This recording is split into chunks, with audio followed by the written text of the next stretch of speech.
Assalamualaikum warahmatullahi wabarakatuh. Salam sejahtera untuk semuanya. Saya Pak Ali dari Inside Chamber. Pembelajaran 2 sekarang ya. Halaman berapa ini kita lihat? Halaman 101. Ya, oke. Untuk pembelajaran yang lain, videonya ada di playlist ini. Link dari playlist ini ada di kolom deskripsi di bawah. Oke, silakan dicek. Kita langsung bahas pembelajaran 2. Kamu telah belajar tentang sikap-sikap kepahlawanan. Sikap-sikap tersebut telah mengaplikasikan nilai-nilai Pancasila. Ayo kita pelajari bersama. Ya. Setelah kamu mempelajari sikap kepahlawanan, tentunya kamu merasa bangga terhadap mereka. Tulislah sifat-sifat kepahlawanan yang sudah kamu pelajari. Diponegoro, ya, salah satu pencetus perang Diponegoro adalah saat Belanda tidak menghargai kebudayaan atau norma adat yang dimiliki oleh masyarakat Jawa. Ya, jadi mau bikin rel kereta api kalau nggak salah ya, melewati makam dan itu makamnya dikasih patok-patok mau dibongkar. Nah, setelah sebelumnya itu sudah menindas rakyat, nah itu menjadi pencetus tidak menghargai norma dan adat. Ya, jadi menghargai norma adat. Indonesia ini adalah negara yang besar, ya. Nah, karena negara yang besar memiliki adat istiadat yang sudah ada sejak ini saya perbaiki tulisannya aja. Adat. Kita memiliki adat istiadat, nilai-nilai kesopanan, ya, yang sudah turun-temurun dari generasi ke generasi dan ini luar biasa. Bahkan Pancasila sendiri, ya, Bhinneka Tunggal Ika itu adat istiadat dari Indonesia asli. Sudah ditulis di Kitab Sotasoma. Ya. Jadi menghargai norma adat itu adalah salah satu sifat kepahlawanan. Ya, menghargai para pahlawan termasuk. Kemudian Diponegoro ini sikap yang lain ya, nanti ada sikap yang sama di sini, sikap yang lain dari yang lain ini adalah tidak memburu kekuasaan. Ya, beliau sebenarnya ditawari menjadi raja, tapi demi untuk menjaga agar tidak terjadi kericuan mungkin ya, karena beliau ini bukan anak dari permaisuri, beliau menolaknya. Ya, tidak mengejar kepentingan, tidak mementingkan kepentingan pribadi, mementingkan kepentingan pribadi.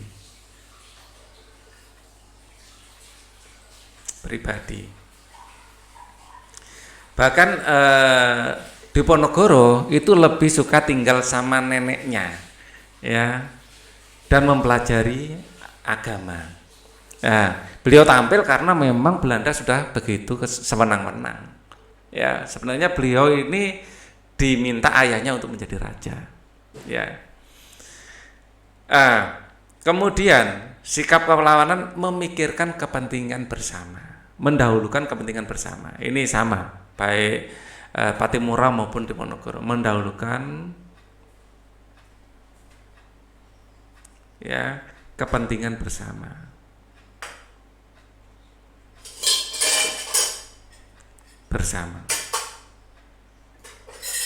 Ya, terus kedua-duanya juga berani berkorban untuk kebenaran dan keadilan. Berkorban ya, untuk kebenaran dan keadilan.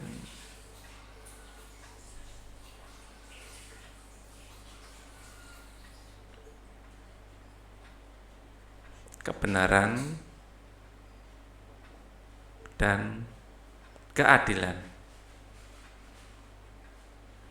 Kemudian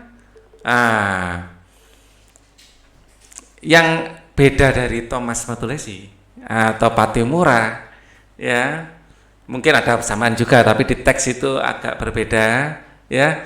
Thomas Matulesi ini dalam berjuang, ya, bekerja sama dengan Raja Jawa, Raja Bali, ya, Raja Tidore, Ternate, ya, mengutamakan persatuan dan kesatuan untuk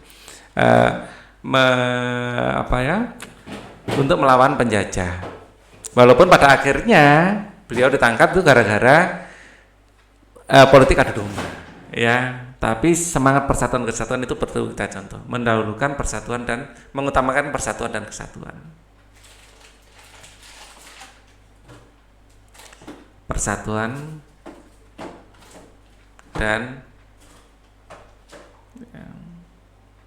persatuan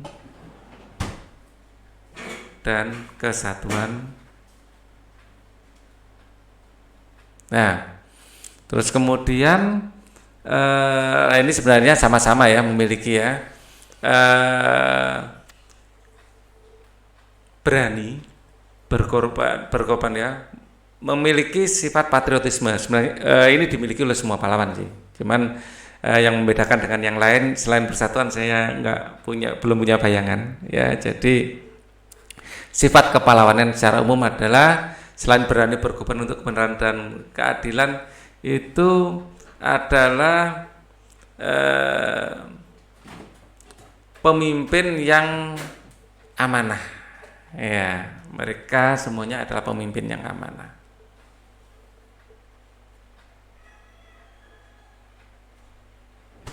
Dengan amanah. Artinya amanah itu benar-benar memperjuangkan amanat dari rakyat, ya, amanah dan mencintai rakyatnya.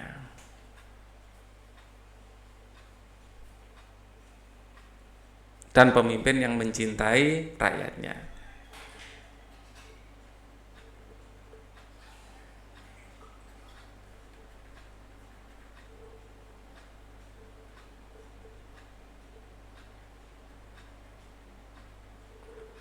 Ya. Nah, apakah nilai-nilai tersebut mencerminkan Pancasila? Ya, ya. Kita kalau lihat Pancasila ya, dari sikap-sikap ini, sila 5 terutama ya, kita dalam hal ini akan fokuskan di bab ini. Ya, mengembangkan perbuatan luhur yang mencerminkan sikap dan suasana kekeluargaan, bersikap adil, menjaga keseimbangan. Ini keduanya suka memberi pertolongan kepada orang lain. Ya, ini yang perlu kita garis bawahi. Ya, di sini suka memberi pertolongan kepada orang lain.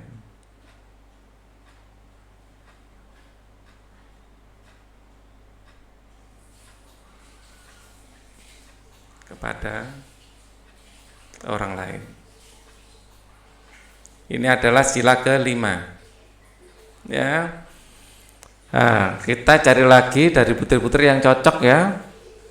Ya. Nah, ini berusaha mewujudkan kemajuan. Coba kita cari yang lain. Nah, ini sila 4, mengutamakan kepentingan negara dan masyarakat. Sila 4. Kepentingan negara dan masyarakat. Ini sila ke-4. Kita cari lagi yang sesuai dengan kedua tokoh. Ya.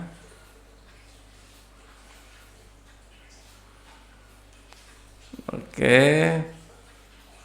Kemudian sila 3. Rela berkorban untuk kepentingan bangsa dan negara. Ini jelas cocok ini. Rela berkorban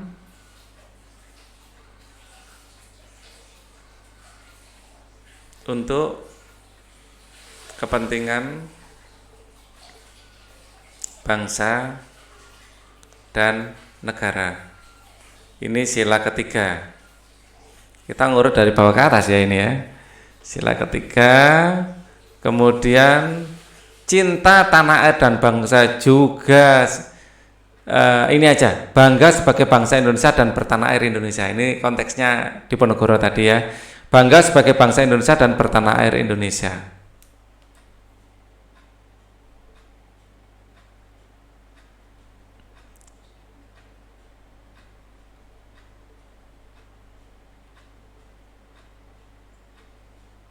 Dan bertanah air Indonesia. Ya, ini oke. Sila 3. Oke. Kemudian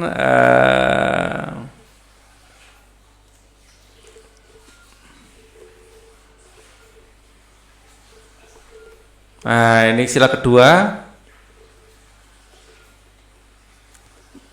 Ini tidak semena-mena. Nah, ini berani membela kebenaran dan keadilan. Sila 2. Berani membela kebenaran dan keadilan.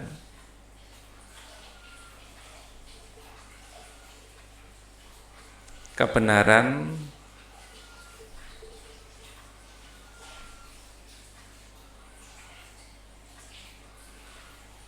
dan keadilan. Ini sila 2. Ayo berdiskusi. Kita ke segmen ayo berdiskusi. Perhatikan gambar-gambar berikut. Apakah sikap mereka sudah mengaplikasikan nilai-nilai Pancasila, menyumbang untuk korban bencana alam? Betul. Ya. Ini sesuai dengan butir gemar melakukan kegiatan kemanusiaan. Nah, sesuai dengan sila kedua, gemar melakukan kegiatan kemanusiaan. Ya, sesuai butir sila 2, gemar melakukan kegiatan kemanusiaan. Kegiatan kemanusiaan. Kerja bakti, ya, gotong royong, ini sila keempat. Ya. Nah, sila kelima, mengembangkan perbuatan-perbuatan leluhur yang mencerminkan sikap dan suasana kekeluargaan dan kegotong royongan. Ya, kita singkat gotong royong. Ya, sesuai dengan sila 5.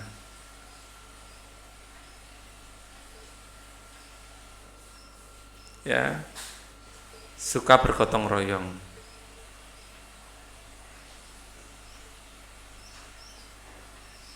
Oke, minta maaf kepada teman. Ini minta maaf adalah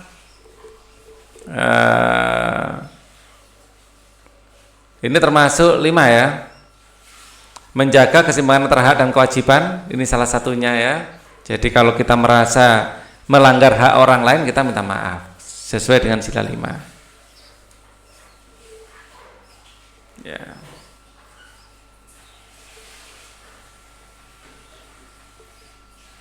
Ya, menjaga keseimbangan antara hak dan kewajiban.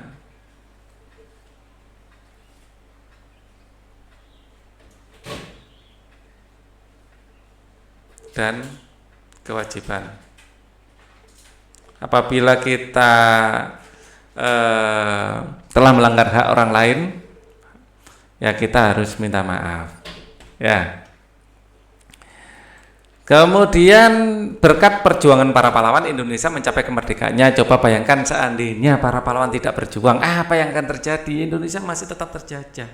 Ya, Indonesia, bahkan Indonesia mungkin tidak pernah ada, ya, masih Nusantara masih terjajah ya. Ya. Sekarang nyanyikan lagu Hari Merdeka. Wah, ini Pak Ali ambil gitar dulu. Nah, ini dinyalakan dulu gitarnya.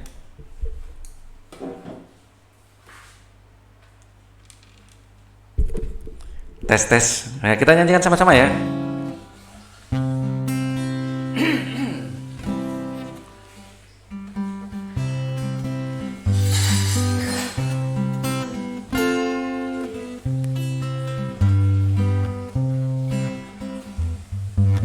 Tujuh 17 Agustus tahun 45. Wah, kurang ngebit.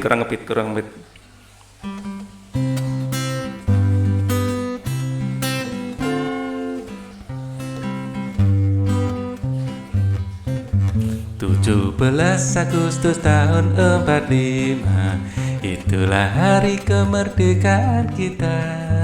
Hari merdeka, nusa dan bangsa, hari lahirnya bangsa Indonesia. Wah, nggak pas ya. Kita ulangi lagi.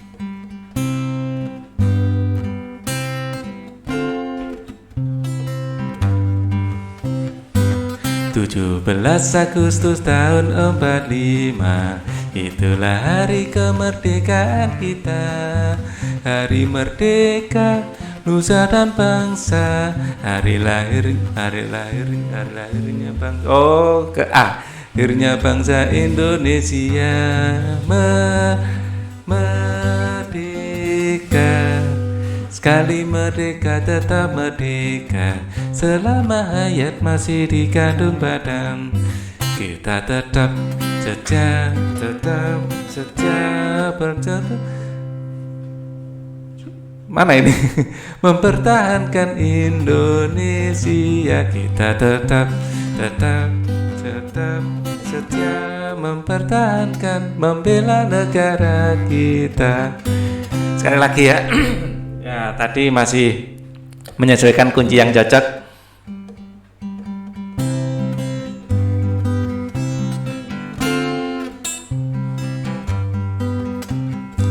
"17 Agustus tahun 45, itulah hari kemerdekaan kita. Hari merdeka, nusa dan bangsa. Hari lahir."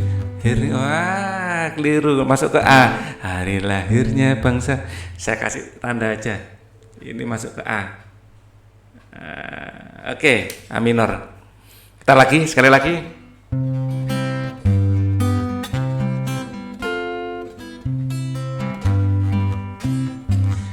17 Agustus tahun 45, itulah hari kemerdekaan kita.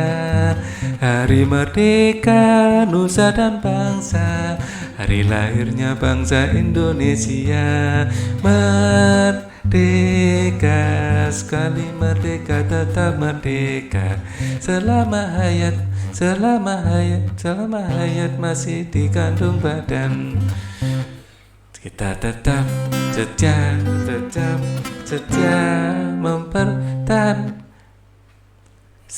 mempertahankan Indonesia. Kita tetap setia membela negara kita. Ya, kurang lebih seperti itulah ya.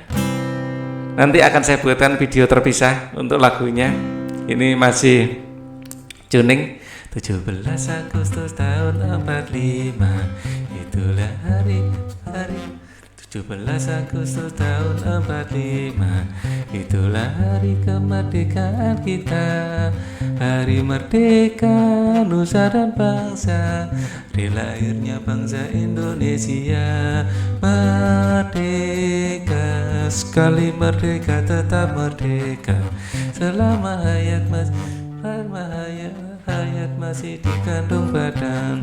Kita tetap setia pertahankan Indonesia. Kita tetap setia membela negara kita.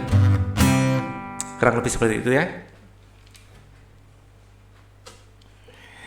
Nanti saya bikinkan video terpisah saja. Ternyata Pak Ali tidak siap dengan kuncinya. Ya. Oke. Sekarang kita akan kembali belajar tentang sudut. Ya, menurutmu sikap apa yang harus kamu aplikasikan saat kamu mempelajari sudut? Sikap tersebut mencerminkan sikap kepahlawanan. Amati gambar berikut. Ya, beberapa sudut yang terbentuk, gambar di atas tuliskan sudut yang terbentuk. Ya, di sini ada sudut 1 dan 5. Ya, 1 dan 5 besarnya sama. Ya, sudut 1 dan sudut 5 besarnya sama. Ya, disebut sudut sehadap.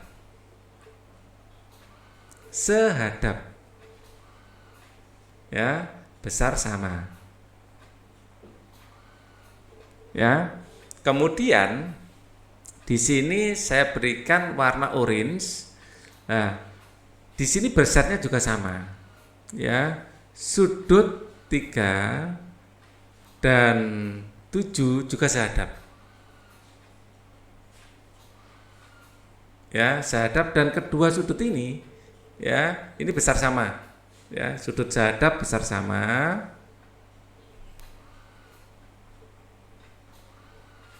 Ya, besar sama.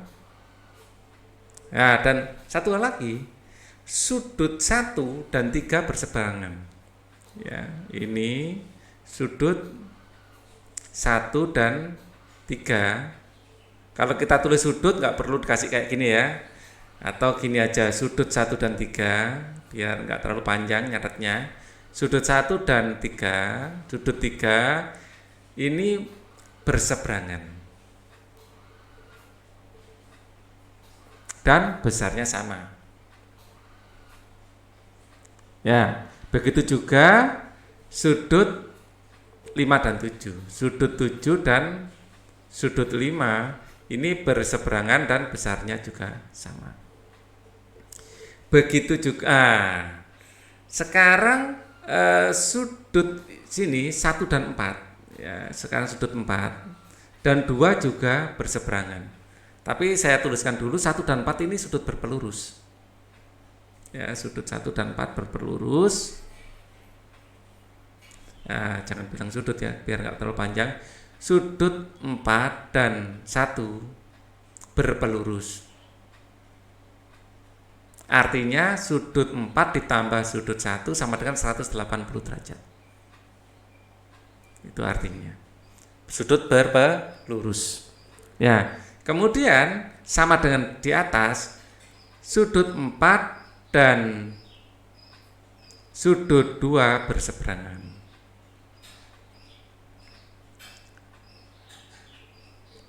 Berseberangan.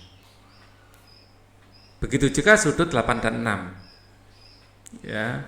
Sudut 8 dan sudut 6 berseberangan. Ya. Sudut 4 dan 8 sehadap. Nah, enggak usah tulis sudut ya. Sudut 4 dan 8 sehadap. Begitu juga sudut, kalau 4 dan 8, 2 dengan 6 sehadap. Ya, untuk istilah-istilahnya sampai di sini dulu. Dan ini juga tambahan ya, sudut 3 dan 2 ini berpelurus.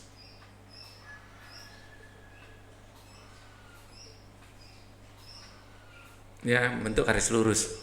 Ya, nanti di SMP akan dilanjutkan lagi ada dalam berseberangan, ya, sudut luar berseberangan dan lain-lain. Nanti akan dikembangkan lagi istilah-istilahnya.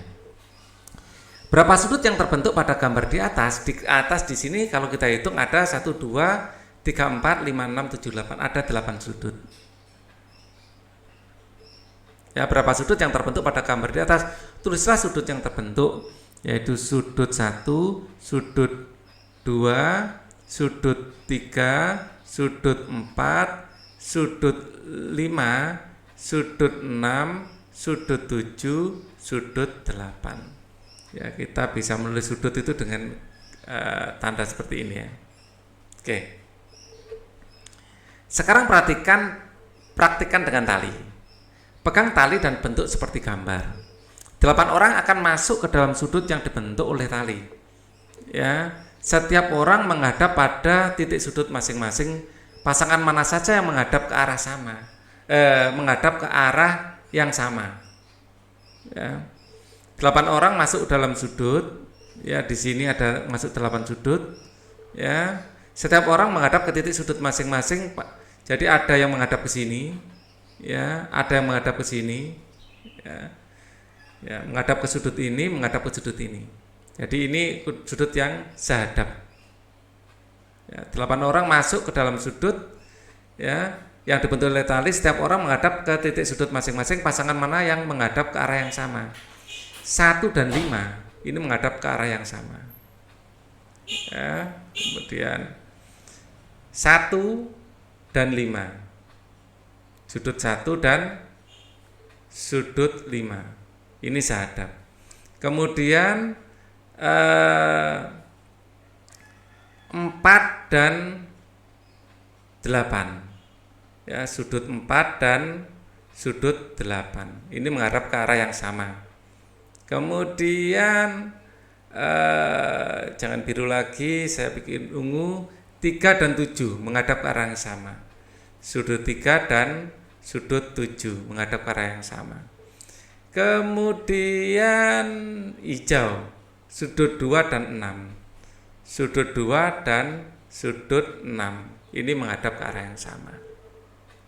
Masing-masing menghadap ke arah yang sama. Ini namanya sudut sehadap. Ya. Setiap orang memegangi titik sudut masing-masing. Siapa yang mengarah ke arah yang sama, orang pada sudut 1 dan 3 saling membelakangi. Sudut 1 dan 3 saling membelakangi. Ya, sudut 1 dan 3 dinamakan sudut bertolak belakang atau berseberangan ya. Kalau di matematika ya, bertolak belakang disebut juga sudut berseberangan.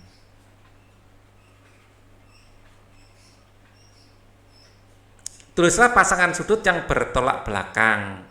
Yang bertolak belakang adalah 1 dan 3, sudut 1 dan 3, sudut 3, sudut 4 dan 2,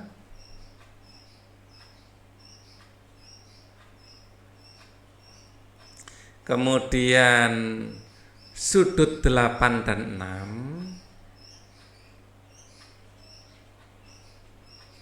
kemudian sudut 7 dan 5.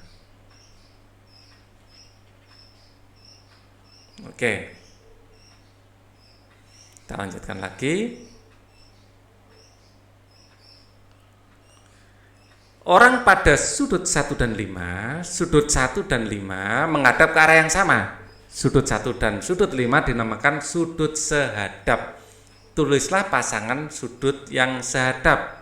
Yang sehadap adalah pasangan sudut 1 ya, sudut 1 dan sudut 5. Kemudian ada sudut 4 dan sudut 8.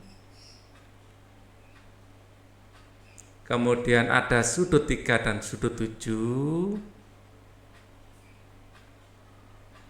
Dan sudut 2 dan 6. Lanjut. Gambarlah kesimpulanmu. Ya, kesimpulan kalau kita gambar ya seperti ini ya, atau gambarnya pakai tinta hitam saja ya, yang netral ya, kita kasih merah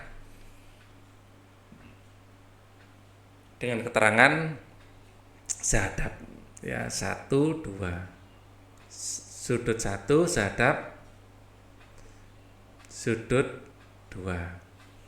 Kita pakai tinta biru ya, ini 1, 2 di sini ya, penomorannya jangan gitu ya, penomorannya sebentar maaf ya, waduh ganti coretan lagi nih Pak Ali ya, gimana lagi biar sesuai dengan contoh kok maksud saya. Nah, muternya searah jarum jam. Saya pakai warna hitam juga. 1, 2, 3, 4, 5, 6, 7, 8. Biar sesuai dengan buku maksud saya. Intinya sama. Ya, sudut 1 dengan sudut 5 sehadap. Sudut sehadap ya, sudut 1 dan sudut 5 ya, kemudian saya pakai warna biru sudut 2 dan 6,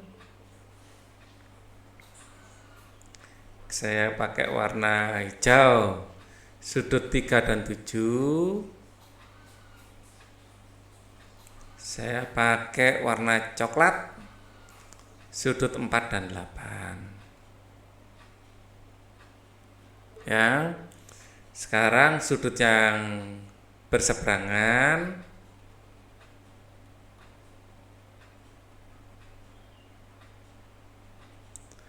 4 dan 2, 1 dan 3, 8 dan 6, 7 dan 5. Dibolak-balik enggak apa-apa ya. 5 dan 7 gitu boleh. Apa yang dimaksud dengan sudut hadap? Ya, sudut hadap saya kasih keterangan di sini, sudut yang menghadap ke arah yang sama.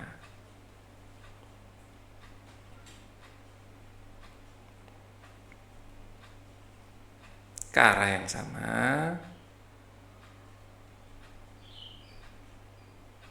Dan sama besar.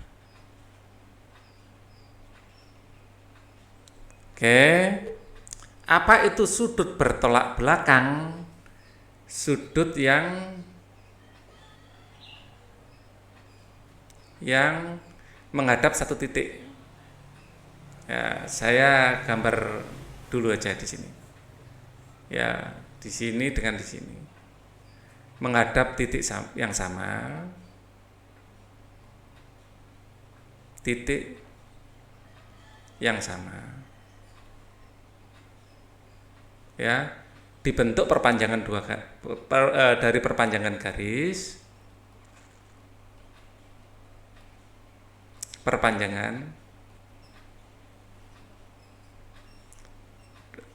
dua garis, ya, perpanjangan dua garis seperti ini, dan besarnya sama. Ya, ini dipanjangkan. Gambarlah pasangan sudut yang sehadap. Kita pasangan sudut yang sehadap, kita gambar ini sehadap. Ya, kita gambar lagi sudut yang lain. Ini juga sehadap. Kita gambar ini sehadap. Satu lagi, kan ada 4 pasang ya. Mana yang belum ini sehadap? Oke. Sekarang sudah itu ya. Sudah di atasnya itu. Yang belum daerah bawah sini, Pak. Ada bawah sini yang belum. Oke. Gambarlah pasangan sudut yang bertolak belakang. Ini pasangan sudut yang bertolak belakang. Boleh juga ya. Ini juga pasangan sudut yang bertolak belakang. Oke. Identifikasi sudut yang sehadap dan bertolak belakang pada gambar yang sehadap. Kalau ini bertolak belakang.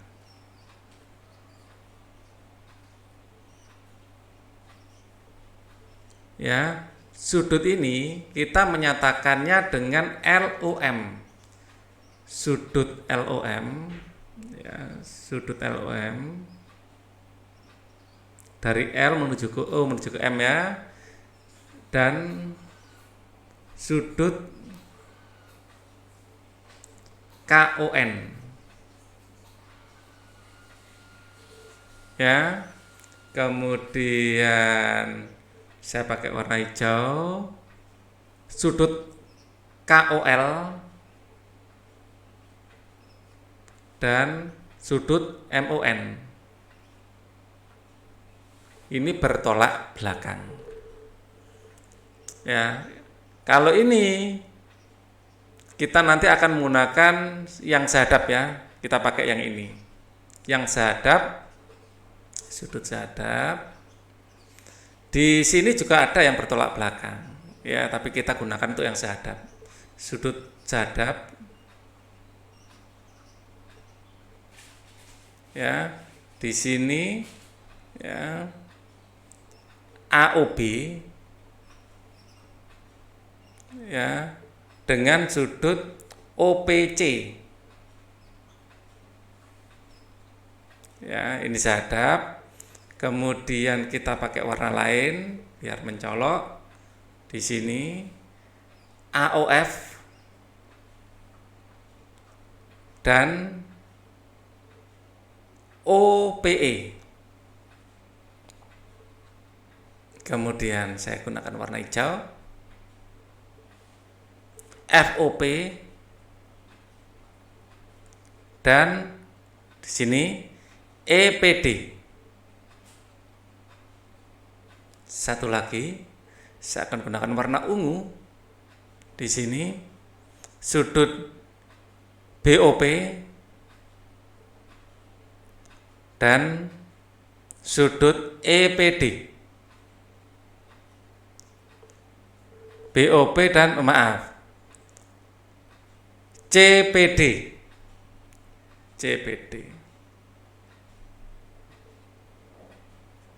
Capek deh. Oke. Kita di sini juga ada yang bertolak belakang. Ya, kita sebenarnya bisa menambahkan di sini banyak sekali malah. Ya, yang bertolak belakang ini ada AB. Jadi AOB ya, kalau kita mau nambahkan di sini sudut AOB